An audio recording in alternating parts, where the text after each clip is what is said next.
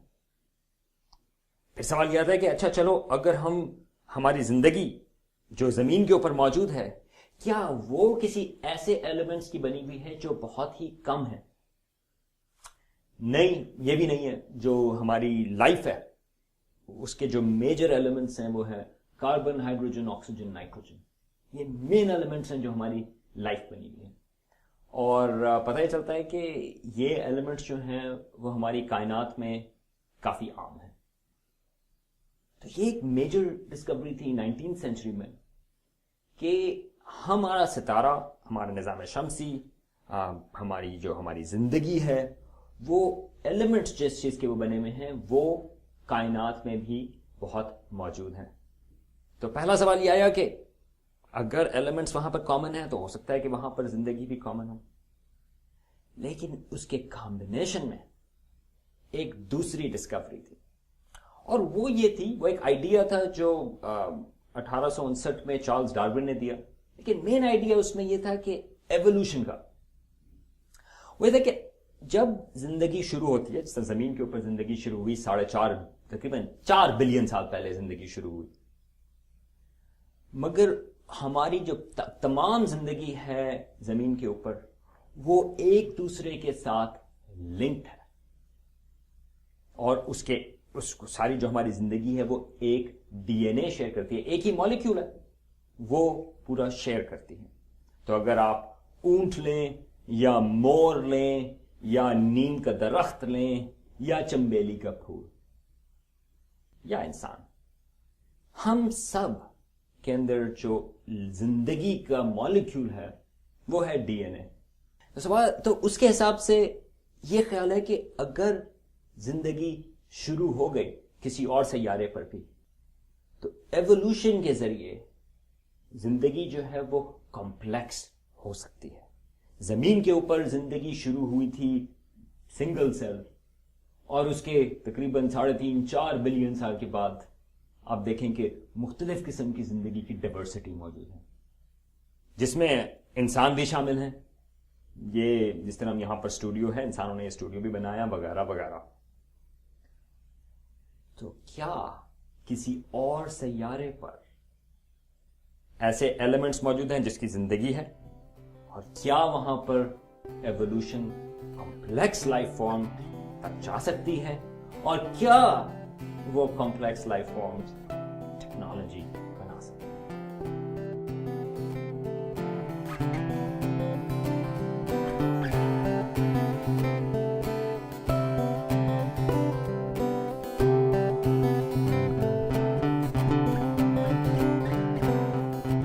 یہ ایک مشکل سوال ہے. اس وقت تک، آج تک ہمارے پاس اس کا جواب موجود نہیں، کیونکہ ابھی تک کوئی ہمیں نہ تو کوئی سگنل ملا ہے انٹیلیجنٹ لائف کا، نہ ہی ہمارے پاس کوئی ایویڈنس ہے یو ایف اوز کا یا کسی اور اس طرح کی چیز کا. لیکن اتنی ہماری کائنات بڑی ہے، ہماری اپنی کہکشاں میں، ہماری اپنی گیلیکسی ملکی وے میں تقریباً 200 بلین ستارے موجود ہیں. تو چانسز یہ ہیں کہ ان ستاروں کے ارد کئی سیارے بھی ہیں، تو کافی چانسز ہیں کہ ان سیاروں پر زندگی، کئی سیاروں پر زندگی شروع ہو گئی ہوگی، اور ان میں سے کم از کم کچھ سیارے ایسے ہوں گے جس میں ایوولوشن کے ذریعے کمپلیکس لائف فارم بھی آ گئی ہوگی. اور ان کمپلیکس لائف فارمز میں کافی چانسز ہیں کہ کچھ ہو سکتا ہے اس میں ٹیکنالوجی بھی انہوں نے ڈیولپ کی ہو. کیا کہہ سکتے ہیں؟ ہو سکتا ہے کہ کہیں پر ایسی لائف ہو جو ہم سے کئی اونچی ہو، جس طرح کوہکاف کے جن تھے، اسی طرح ہو سکتا ہے کہ کہیں پر کوئی اونچی زندگی بھی موجود ہے. اور یہ بھی ہو سکتا ہے، بلکہ چانسز کافی زیادہ ہیں کہ جس قسم کی زندگی ادھر موجود ہو وہ آج ہم امیجن بھی نہیں کر سکتے. لیکن ایک چیز ہم کہہ سکتے ہیں، زندگی ہماری کہکشاں میں کئی اور سیاروں پر ڈیفینیٹلی موجود ہے، اور کافی خیال ہے کہ وہاں پر انٹیلیجنٹ لائف بھی موجود ہوگی. یہ آئیڈیا آج ایک سائنٹیفک آئیڈیا یا سائنسی آئیڈیا ہے. آئیے انتظار کرتے ہیں، شاید ہمیں اس کا پروف بھی مل جائے، یا تو ان کے ریڈیو سگنلز پہ یا کسی اور ذریعے پہ.